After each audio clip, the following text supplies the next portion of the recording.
யாவரும் ஜெபம் செய்வோம். நேசிக்கிறங்கள் பரலோக பிதாவே, இந்த ஆசீர்வதிக்கப்பட்டதான இந்த காலை நேரத்தில் நன்றி செலுத்துகிறோம். சுவாமி ஆண்டவர் ஆராதனை வேலை ஆண்டவரை பங்கு பெற்றிருக்கிறான். ஒரு பிள்ளைகளுக்காக நாங்கள் விசேஷமாக நாங்கள் ஜெபிக்கிறோம். ஆண்டவர் இந்த பிள்ளைகளை ஆசீர்வதிங்க ஆண்டவரே. இசை ஆராதனை பார்த்து கொண்டிருக்கிறாங்க. இயேசுப்பான பிள்ளைகளுடைய வாழ்க்கையின் ஆண்டவரை அற்புதங்களை அதிசயங்களை ஆண்டவரே இயேசுவின் நாமத்தில் அப்பா தேவன் காண பண்ணும்படியாக ஜெபிக்கிறோம் ஆண்டவரே. அப்பா பிதாவி சுவாமி ஆண்டவர் ஆராதனை ஆண்டவரை பங்கு பெற்ற ஒரு பிள்ளைகளுடைய ஆண்டு உள்ளங்களுக்கு காணப்படுறதான துக்கங்கள் வேதனைகளை எல்லாவற்றையும் இயேசுவின் நாமத்தில் தேவன் மாற்றி அமைக்கும்படி ஜெபிக்கிறோம். ஆண்டவரே சபையாராதனை பங்கு பெற்றுக்கான ஒரு பிள்ளைகளை இயேசுவின் நாமத்தினாலே தேவன் தாமே ஆசீர்வதிக்கும்படி ஜெபிக்கிறோம். ஆண்டவர் ஆராதனை பார்த்து கொண்டு ஒரு பிள்ளை வாழ்க்கை அவர் பெரிய மாற்றத்தை ஆண்டவர் பெரிய ஒரு திருப்பு முனையை இயேசுவின் நாமத்தில் தேவன் ஏற்படுத்தும்படியாக ஜெபிக்கிறோம். ஆண்டவர் ஏசப்பந்தாண்டவரே ஏசப்பந்த ஊழியத்துக்கு ஜெபிக்கிறோம். ஏசப்பந்த ஊழியத்தை ஆண்டவரே இயேசுவின் நாமத்தினாலே ஆசீர்வதிங்க ராஜா. இந்த ஊழியங்களப்பா நாளுக்கான வளர்ச்சி அடையத்தக்க ஆண்டவரே பெரிய ஒரு மாற்றத்தை கர்த்தரப்பா கொடுக்கும்படியாப்பா ஜெபிக்கிறோம். ஆண்டவர் இந்த ஊழியங்களுக்கு கூட ஆண்டவர் அதே அநேக ஜனங்களப்பா ஆசீர்வதிக்கப்பட்டிருக்கத்தக்க இயேசுவின் நாமத்தில் ஆசீர்வாதமான ஜனங்களை தேவன் மாற்றம் பற்றி இருக்கிறேன். ஆண்டவர் ஏசப்பா அந்த ஊழியங்கள் செய்ய ஆண்டவரை பிள்ளைகளை இயேசுவின் நாமத்தினாலே ஆசீர்வதிங்கப்பா. இந்த பிள்ளைகளுக்கு ஆண்டவரை உங்களுடைய அபிஷேகத்தை உங்களுடைய வல்லமை உங்களுடைய பிரசனத்தை கொடுத்து தேவன் தாமை வழி நடத்தும்படியாக ஜெபிக்கிறோம். ஆண்டவர் இயேசுவின் நாமத்தினாலே ஆசீர்வதிங்க, வழி நடத்துங்க. இயேசுவின் நாமத்தில் ஜெபிக்கிறோம் நல்ல தகப்பனே. அழகானவர்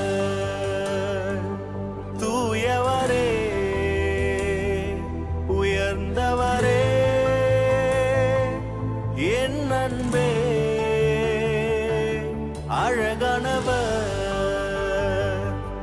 தூயவரே உயர்ந்தவரே என் அன்பே.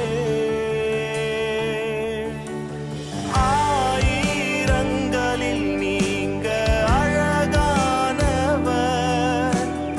என் வாழ்வின் நேசர் நீரே. சாரோனின் ரோஜாவும் பள்ளத்தாக்கின் புஷ்பமே, உம்மை நான் அறிந்து கொண்டேன்.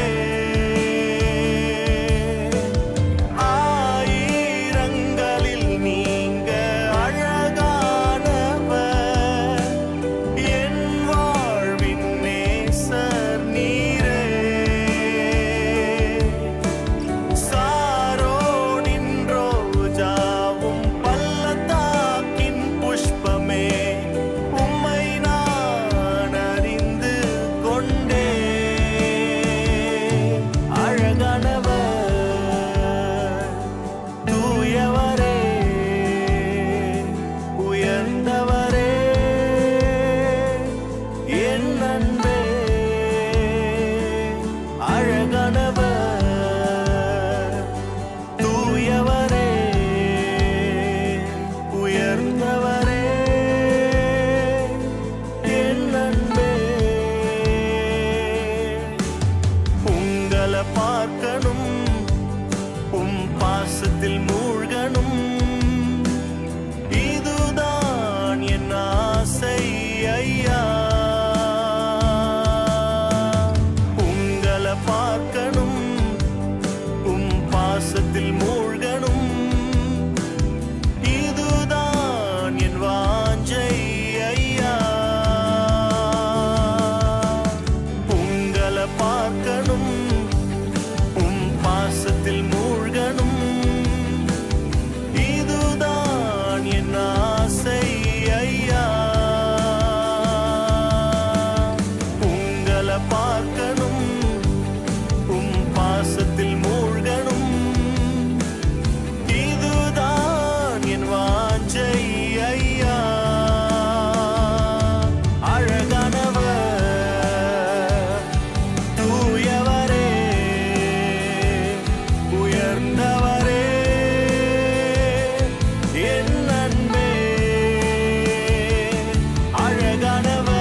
சங்கீதம் 30 அதிகாரம் 1-7 வரை. கர்த்தாவே, என் சத்துருக்கள் என்னை மேற்கொண்டு மகிழவட்டாமல் நீர் என்னை கைதூக்கி எடுத்தபடியினால் நான் உம்மை போற்றுவேன். என் தேவனாகிய கர்த்தாவே, உம்மை நோக்கி கூப்பிட்டேன், என்னை நீர் குணமாக்கினீர். கர்த்தாவே, நீர் என் ஆத்துமாவை பாதாளத்திலிருந்து ஏற்பண்ணி நான் குழியில் இறங்காதபடி என்னை உயிரோடே காத்தீர். கர்த்தருடைய பரிசுத்தவான்களோ அவரை கீர்த்தனம் பண்ணி அவருடைய பரிசுத்தத்தின் நினைவு கூறுதலை கொண்டாடுங்கள். அவருடைய கோபம் ஒரு நிமிஷம், அவருடைய தயவோ நீடிய வாழ்வு. சாயங்காலத்தில் அழுகை தங்கும், விடிய காலத்திலே களிப்பு உண்டாகும். நான் ஒரு காலும் அசைக்கப்படுவதில்லை என்று என் வாழ்விலே சொன்னேன். கர்த்தாவே, உம்முடைய தயவினால் நீர் என் பர்வதத்தை திடமாய் நிற்க பண்ணியிருந்தீர். உமது முகத்தை நீர் மறைத்து கொண்ட போதோ நான் கலங்கி போனவனானேன். ஆமென்.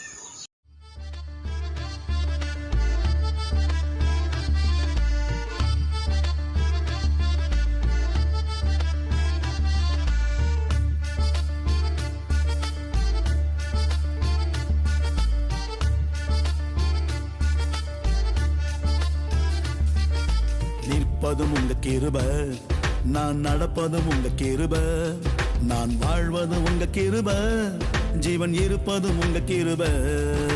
நிற்பதும் உங்க கிருப, நான் நடப்பதும் உங்க கிருப, நான் வாழ்வதும் உங்க கிருப, ஜீவன் இருப்பதும் உங்க கிருப. உங்க கிருப, அப்பா உங்க கிருப, உங்க கிருப, அப்பா உங்க கிருப. மாறாத இயேசுவின் கிருப, என்று மாறாத இயேசுவின் கிருப. நிற்பதும் உங்க கிருப, நான் நடப்பதும் உங்க கிருப, நான் வாழ்வதும் உங்க கிருப, ஜீவன் இருப்பதும் உங்க கிருப.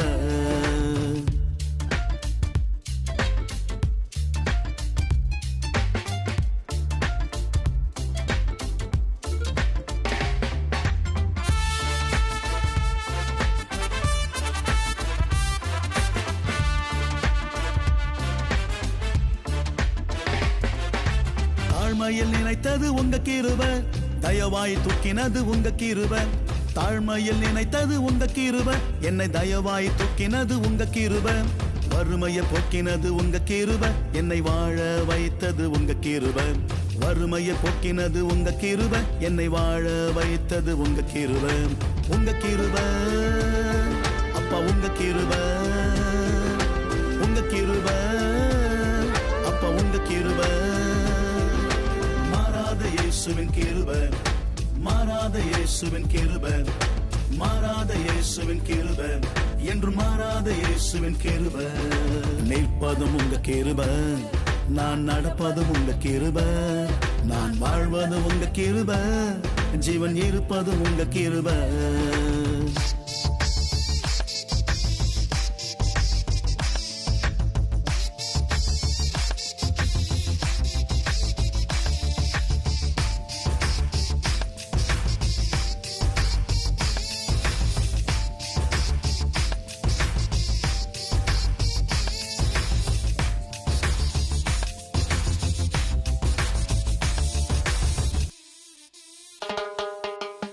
அபிஷேகம் தந்தது உங்க கிருப, என்னை ஆசீர்வதித்தது உங்க கிருப. அபிஷேகம் தந்தது உங்க கிருப, என்னை ஆசீர்வதித்தது உங்க கிருப. அனலாய் மாற்றினது உங்க கிருப, அனைத்தையும் தந்தது உங்க கிருப. அனலாய் மாற்றினது உங்க கிருப, அனைத்தையும் தந்தது உங்க கிருப. உங்க கிருப, அப்பா உங்க கிருப, உங்க கிருப, அப்பா உங்க கிருப.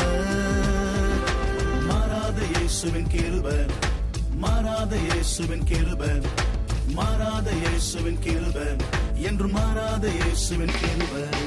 நிற்பதும் உங்க கிருப, நான் நடப்பதும் உங்க கிருப, நான் வாழ்வதும் உங்க கிருப, ஜீவன் இருப்பதும் உங்க கிருப.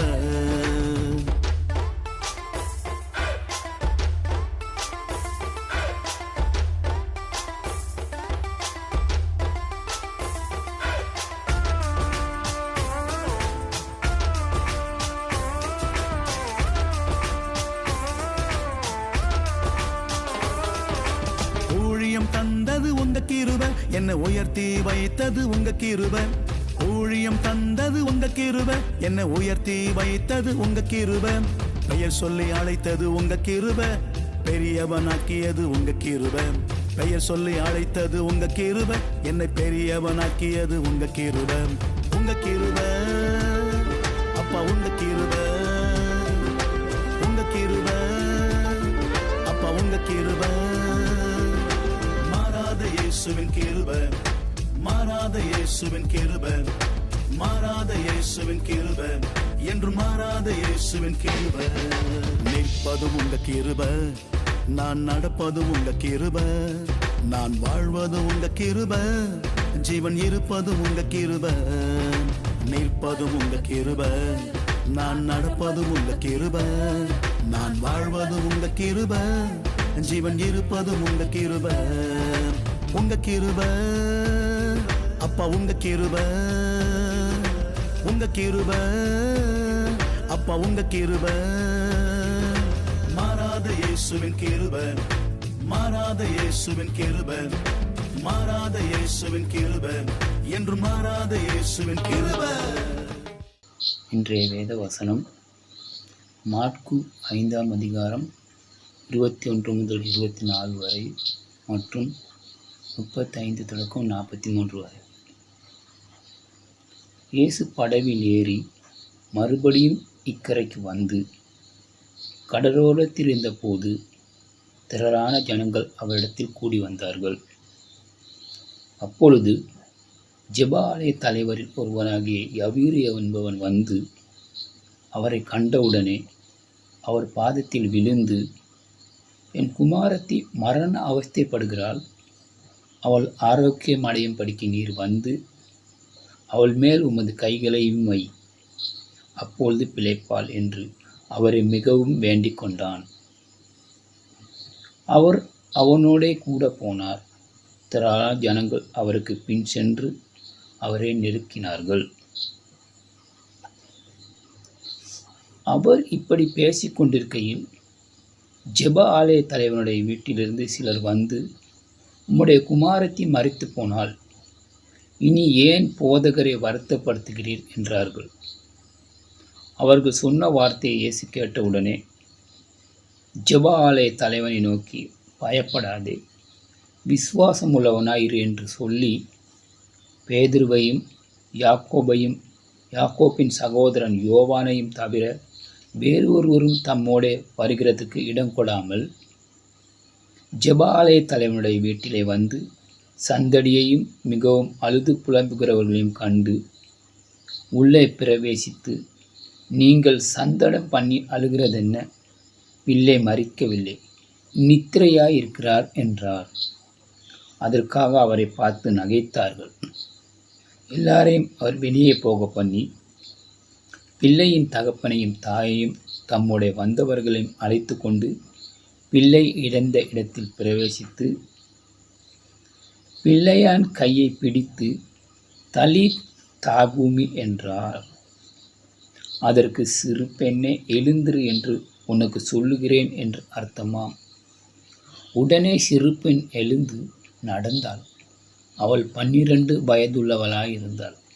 அவர்கள் மிகுந்த ஆச்சரியப்பட்டு பிரமித்தார்கள். அதை ஒருவருக்கும் அறிவியாதபடி அவர்களுக்கு உறுதியாய் கட்டளையிட்டு அவளுக்கு ஆகாரம் கொடுக்கும்படி சொன்னார். ஆமென். இயேசுவின் நாமத்தில் உங்களை வாழ்த்துகின்றேன். இன்று நாம் மாற்கு 5ஆம் அதிகாரத்தில் இருக்கும் இந்த பந்தியை ஒன்றாக சேர்ந்து கற்றுக்கொள்வோம். இந்த பந்தியிலே நமக்கு கற்றுக்கொள்ள நிறைய பாடங்கள் இருக்கிறது. அளவற்ற விசுவாசத்தை கொண்டிருக்கும் ஒரு தலைவனை குறித்து பார்க்க போகின்றோம். மக்கள் கூட்டம் இயேசுவை பரியாசம் செய்வதை நாம் இங்கு பார்க்கின்றோம். அதே சமயம் மக்கள் அவருக்கு பயப்படுவதையும் பார்க்கின்றோம். அவர் தமது 3 நெருங்கிய சீசர்களுடன் செல்வதை பார்க்கின்றோம். நாம் இங்கு ஒரு அற்புதத்தை காண்கிறோம். இன்னும் என்னுடைய நேரம் வரவில்லை, இதை பற்றி யாரிடமும் பகிர்ந்து கொள்ள வேண்டாம் என்று இயேசு கட்டளையிடுவதை பார்க்கின்றோம். நல்லது, நாம் இந்த பந்தியின் ஆரம்பத்தை பார்ப்போம். ஒரு ஜெப ஆலய தலைவன் இருக்கிறான். அவனுடைய பெயர்தான் யவீரு. அந்த காலகட்டத்தில் ஜெப ஆலய தலைவர்கள் இயேசுவுக்கு நண்பர்களாக இருக்கவில்லை. அவர்களில் பெரும்பாலோர் அவரை ஆக்கினைக்குள்ளாக தீர்த்தார்கள். அவர் பிசாசின் உதவியோடு இத்தகைய அற்புதங்களை செய்து வருகின்றார் என்று அவர் மேல் குற்றம் சுமத்தினார்கள். அவர் ஒரு மெய்யான தீர்க்கதரிசி என்று அவர்கள் விசுவாசிக்கவில்லை. அவர் மேசியா என்று அவர்கள் நிச்சயமாக விசுவாசிக்கவில்லை. யவீருக்கு ஒரு மகள் இருந்தால் அவள் மிகவும் வியாதிப்பட்டு மரண அவஸ்தைப்பட்டு கொண்டிருந்தாள். அவர்கள் மருந்து மாத்திரைகளை வாங்கி அதற்கூடாக சுகத்தை பெற முயற்சித்தார்களா, மேலும் அவர்கள் மருத்துவர்களை சந்தித்து சிகிச்சைகளுக்கூடாக சுகத்தை பெற முயற்சித்தார்களா என்பது பற்றி திட்டவட்டமாக எதுவுமே எங்களுக்கு தெரியாது. இயேசுவால் அவளை குணப்படுத்த முடியுமா என்று பார்ப்பதற்கு இதுவே அவர்களுக்கு கிடைத்த கடைசி சந்தர்ப்பமாக கூட இருந்திருக்கலாம். மேலும் அவள் ஆரோக்கியம் அடையும் படிக்கு நீர் வந்து அவள் மேல் உம்முடைய கைகளை வையுங்கள் என்று யவீர் இயேசுவிடம் கேட்பதை நாம் இங்கு காண்கின்றோம். யவீர் இயேசுவுக்கு முன்பாக முகங்கு புற விழுந்து அவரை விசுவாசித்து அவர் பாதத்தில் விழுந்தான். இது அவனுடைய இருதயத்தை காண்பிக்கின்றது. இயேசு மகத்துவமானவர், வல்லமையுள்ளவர், சுகமளிப்பவர் என்று அவன் விசுவாசித்தான். எனவே அவன் இயேசுவின் பாதத்தில் விழுந்து அவரை கனப்படுத்தினான். அவர் வந்து தன் மகளை தொட்டு அவளை குணப்படுத்தும் படிக்கு தன் வீட்டுக்கு அவரை அழைத்தான். இயேசுவும் அவனுடன் அவன் வீட்டுக்கு சென்றார். அவர் அந்த திசையை நோக்கி நடந்தார். வெகு தூரம் அவர் அவ்வழியாக நடந்து போகவில்லை. யவீருடைய வீட்டிலிருந்து ஒரு சிலர் வந்து அவரை சந்தித்து, எங்களுக்கு கூறுவதற்கு ஒரு சோகமான செய்தி இருக்கிறது என்றார்கள். அதாவது, உங்கள் மகள் இறந்து விட்டாள், இனியும் போதகரை வருத்தப்படுத்த வேண்டாம் என்று கூறினார்கள். உங்கள் மகள் இறந்துவிட்டாள் என்ற செய்தியை இயேசு கேள்விப்பட்ட பின்பு அவர் அவனை பார்த்து, பயப்படாதே என்றார். உங்களுக்கு தெரியும், வேதாகமத்தில் ஒவ்வொரு தடவையும் ஒரு தேவதூதன் மனிதனிடம் வரும்போதெல்லாம் கூறும் செய்தி என்னவென்றால், பயப்படாதே என்பதுதான். அவர்கள் கூறும் முதல் செய்தி பயப்படாதே. மகள் இறந்துவிட்டாள் என்ற செய்தியை அவர்கள் கேள்விப்பட்ட போது இயேசு கூறிய காரியம், வார்த்தை தான் பயப்படாதே என்பதாகும். விசுவாசமாயிரு என்றார். இதை விசுவாசிப்பதற்கான ஒரு அழைப்பாக இருக்கின்றது. யவீர் அவரை பணிந்து தன் மகளை குணமாக்கும்படி விசுவாசத்துடன் அவரை அழைத்த போது அவர் அவனிடம் அந்த விசுவாசத்தை கண்டார். இப்போதும் அவள் இறந்துவிட்டாள் என்ற செய்தி வந்த பின்பு இயேசு யவீருவை பார்த்து, இன்னும் விசுவாசமாயிரு என்று விசுவாசிப்பதற்கான அழைப்பை கொடுக்கின்றார். சில சந்தர்ப்பங்களில் நாமும் கூட நம்பிக்கையற்ற சூழ்நிலைகளுக்குள் கடந்து செல்கின்றோம். வேறு வழி எதுவுமே கிடையாது, இதற்கு பதிலே இல்லை, இந்த நிலைமை மாறுவதற்கான வாய்ப்பே இல்லை என்று நாம் நினைக்கலாம். ஆனால் தேவனாலே எல்லாம் கூடும் என்பதை நாம் நினைவில் வைத்துக் கொள்ள வேண்டும். ஹல்லேலூயா! இந்த பயணத்தில் இயேசு தம்முடன் அழைத்து செல்ல தெரிந்து கொண்ட நபர்கள் யார் பாருங்கள். அவர் தமக்கு நெருக்கமான 3 நண்பர்களை, அதாவது பேதுரு, யாக்கோபு மற்றும் யோவானை தெரிந்தெடுத்ததை நாம் பார்க்கின்றோம். இதை நாம் பார்ப்பதும் புரிந்து கொள்வதும் முக்கியம் என்று நான் நினைக்கின்றேன். நாம் பாதிக்கப்படக்கூடிய சூழ்நிலையில் இருக்கும்போது நாம் விசுவாசத்தில் நடக்க அழைக்கப்படுகின்றோம் என்பதை கருத்தில் கொள்வோம். என்ன நடக்கிறது, ஏன் இப்படி நடக்கின்றது என்று எல்லோரிடமும் போய் சொல்லும் நேரம் இது அல்ல. உங்கள் நெருங்கிய நண்பர்களை நம்புவதற்கும் அவர்கள் மேல் நம்பிக்கை வைப்பதற்குமான நேரம் இது. உங்களைப் போல அல்லது உங்களுக்கு ஒத்த விசுவாசத்தை உடையவர்கள் உங்களோடு இருக்க வேண்டும். இந்த பயணத்தின் போது இயேசு தம்முடைய நெருங்கிய சீடர்களான பேதுரு, யாக்கோபு மற்றும் யோவான் ஆகியோரை யவீருவின் வீட்டிற்கு அழைத்து செல்கின்றார். நாம் பாதிக்கப்படக்கூடிய சூழ்நிலையில் இருக்கும்போது நம்முடைய பிரச்சனையை நாம் யாருடன் பகிர்ந்து கொள்கின்றோம் என்பதை குறித்த பகுத்தறிவு நமக்கு இருக்க வேண்டும். நாம் விசுவாசத்தில் நடக்க வேண்டும். இயேசு அங்கே போகின்றார். அங்கே வந்தவுடன் முதலாவதாக இந்த மகள் மரிக்கவில்லை, அவள் நித்திரையாயிருக்கின்றாள் என்பதாக கூறுகின்றார். இது ஒரு ஏளனமான பேச்சாக அவர்கள் கருதினார்கள். அங்கிருந்து அனைவரும் சிரித்தார்கள். நீங்கள் என்னத்தை சொல்கிறீர்கள், அவள் இறந்து விட்டாள் என்று எங்கள் அனைவருக்கும் தெரியும், அவள் சுவாசிக்கவில்லை என்பதை நாங்கள் நன்றாக அறிந்திருக்கின்றோம், அவருடைய இதயமானது துடிக்கவில்லை என்பதும் எங்களுக்கு தெரியும் என்று அவர்கள் கூறியிருக்கலாம். ஆண்டவர் அசாத்தியமானதை செய்வார் என்று அவரை விசுவாசித்து விசுவாசத்தில் நடக்கும்போது பல சமயங்களில் நாம் மற்றவர்களால் பரிகசிக்கப்படுகின்றோம். அத்தகைய பரியாசங்கள் உங்களை பின்னடைவு செய்யவோ திசை திருப்பி விடவோ இடமளித்து விடாதீர்கள். அது உங்களை பயமுறுத்தவோ அல்லது விசுவாசத்தில் நடக்க விடாமல் வழிவிலக விடவோ இடம் கொடுக்க வேண்டாம். மற்றவர்கள் நம்மை பார்த்து கேலி செய்தாலும் நம்மை பார்த்து சிரித்தாலும் இயேசு நம்மை விசுவாசிக்கும் படிக்கு அழைக்கிறார். அதனால் அவர்கள் அனைவரையும் இயேசு வீட்டை விட்டு வெளியே அனுப்பினார். பின்பு அவர் அந்த மகள் இருந்த அறைக்கு சென்றார். அவர் பிள்ளையினுடைய பெற்றோர்கள் மற்றும் பேதுரு, யாக்கோபு, யோவான் ஆகியோரை மட்டும் உள்ளே வைத்து கொண்டார். அவர்கள் மட்டும்தான் அந்த அறையிலே இருந்தார்கள். பின்பு அவர் அவளுடைய கையை பிடித்து தலித்தா கூமி என்று தூக்கிவிட்டார்.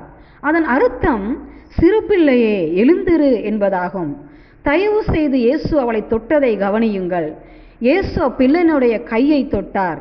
இந்த பகுதியின் ஆரம்பத்தில் யவீரு இயேசுவிடம் கேட்டுக்கொண்ட காரியம்தான், இயேசுவே, நீ தயவு செய்து என் வீட்டுக்கு வந்து என் மகள் மீது உமது கைகளை வையுங்கள், அப்பொழுது அவள் பிழைத்துக் கொள்வாள் என்பதாக கூறியிருந்தான். இயேசு அவ்வேண்டுகோளை கனம் பண்ணினதை நாம் பார்க்கின்றோம். இயேசு அவளை தொட்டார். அவர் அவளுடைய கரத்தை தொட்டார். சில சமயங்களில் சரீரத்தை தொடுவது முக்கியமானதாக காணப்படுகின்றது.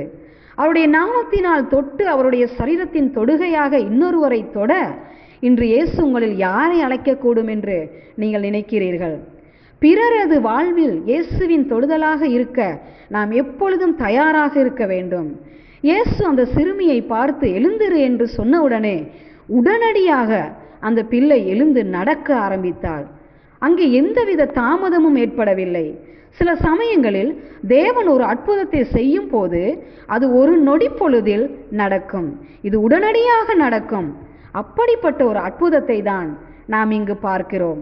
அங்கிருந்த மக்கள் யாவரும் முற்றிலும் அதிர்ச்சி அடைந்தனர். மேலும் இயேசு அவர்களை பார்த்து, நீங்கள் கண்டதை யாருக்கும் அறிவிக்க வேண்டாம் என்று கட்டளையிட்டார். இங்கிருக்கும் அனைவரும் இதை அறிந்து கொள்வதற்கு என்னுடைய நேரமானது இன்னும் வரவில்லை என்று இயேசு கூறினார். இது தனிப்பட்ட ரீதியாக செய்யப்பட்ட ஒரு அற்புதமாக காணப்பட்டது. மற்றவர்களுடன் பகிர்ந்து கொள்வதற்கான நேரமாக அத்தருணம் அமைந்திருக்கவில்லை.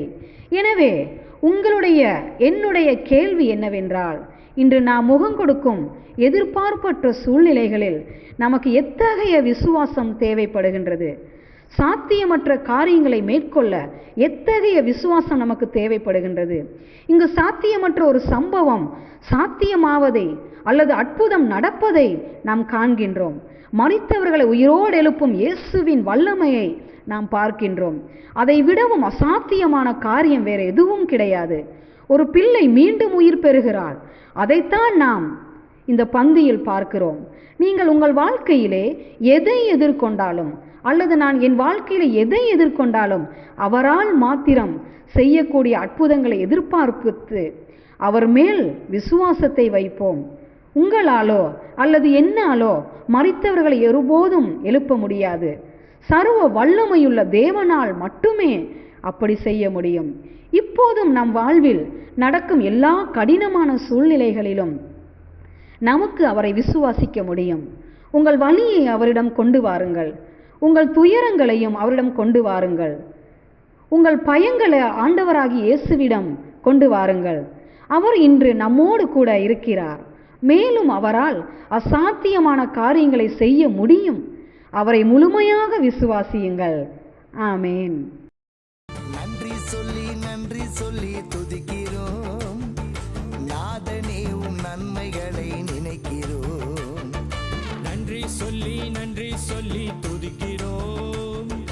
நாதனே உம் நன்மைகளை நினைக்கிறோம். குழியின் அடியில் கிடந்த என்னை தூக்கினீரே. குழியின் அடியில் கிடந்த என்னை தூக்கினீரே. கண்மலையின் சிகரத்திலே நிறுத்தினீரே. கண்மலையின் சிகரத்திலே நிறுத்தினீரே. ஓ நன்றி சொல்லி நன்றி சொல்லி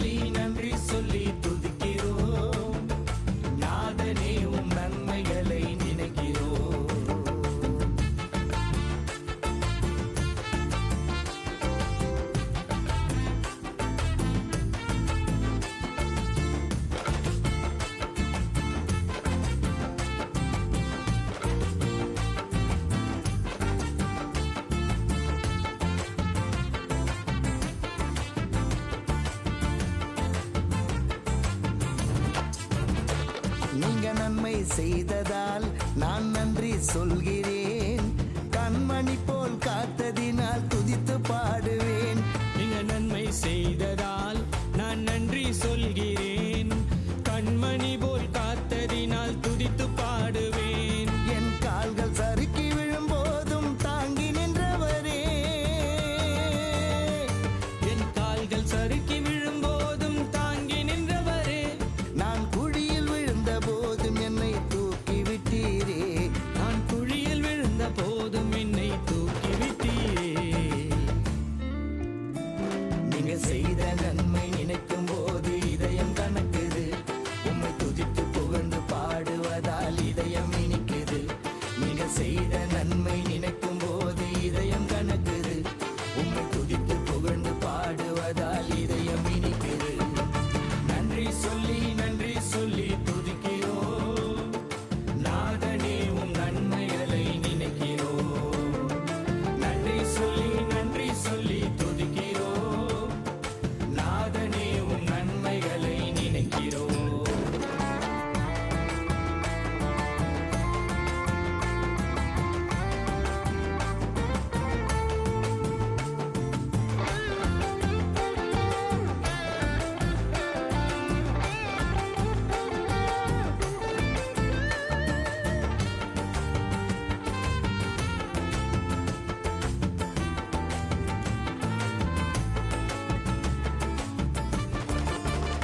உம் புண்ணியம் மாத்திரம் நான் என் மேல் தயவு வைத்தீரே. சிறுமையான என்னையும் நினைவு கூர்ந்தீரே. உம் புண்ணியம் மாத்திரம் நான் என் மேல் தயவு வைத்தீரே. எளிமையான என்னையும் நினைவு கூர்ந்தீரே. ராஜாக்களின் முன்பாகவும் அமர செய்தீரே. ராஜாக்களின் முன்பாகவும் அமர செய்தீரே. அழுக்கான என்னையும் அழகாய் பார்த்தீரே. அழுக்கான என்னையும் அழகை பார்த்தீரே. உங்க அன்பு கிருபை இரக்கம் தயவு என்றும் உள்ளது. உம்மை நித்தம் துதித்து பாடுவதால் ஜீவன் வாழுது. உங்க அன்பு கிருபை இரக்கம் தயவு என்றும் உள்ளது. உம்மை நித்தம் துதித்து பாடுவதால் ஜீவன் வாழுது. நன்றி சொல்லி துதிக்கிறோம். ஏசையா உம் நன்மைகளை நினைக்கிறோம். நன்றி சொல்லி துதிக்கிறோம். ஏசையாவும் நன்மைகளை நினைக்கிறோம். குழியின் அடியில் கிடந்த என்னை தூக்கி நீரே. குழியின் அடியில் கிடந்த என்னை தூக்கி நீரே. கண்மலையின் சிகரத்திலே நிறுத்தி நீரே. கண்மலையின் சிகரத்திலே நிறுத்தி நீரே. ஓ நன்றி சொல்லி துதிக்கிறோம். ஏசையாவும் நன்மைகளை நினைக்கிறோம்.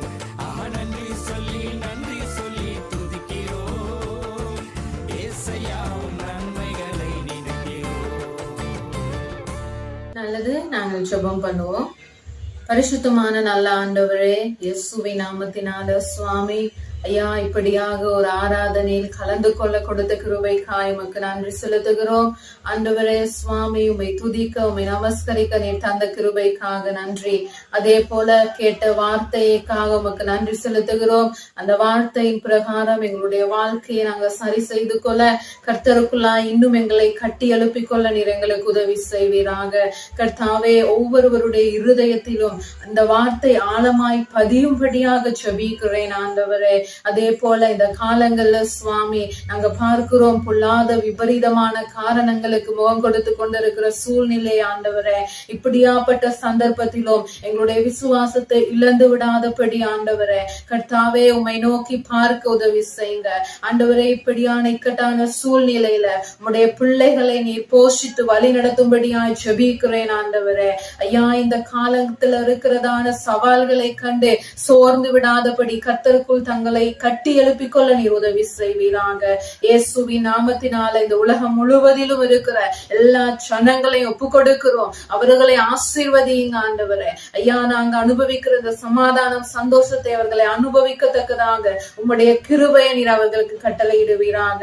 இயேசுவின் நாமத்தினால முழுவதும் இந்த ஆராதனை உம்முடைய கரத்தில் ஒப்பு கொடுத்து ஜெபிக்கிறேன் என் நல்ல தகப்பனே. ஆமென். அறிவெல்லாம் கடந்த கடவுளின் சமாதானம் உங்கள் மனமெல்லாம் நிறையட்டும். கடவுளையும் அவர் மைந்தன் இயேசு கிறிஸ்துவையும் பற்றிய அறிவிலும் அன்பிலும் அது உங்கள் நிலை கொள்ளச் செய்யட்டும். தந்தை, மைந்தன், புனித ஆவியானவராகிய அனைத்து வல்ல கடவுளின் ஆசி எப்போதும் உங்கள் மீதும் உங்களோடும் நிறைவாய் என்றும் தாங்குவதாக. ஆமென்.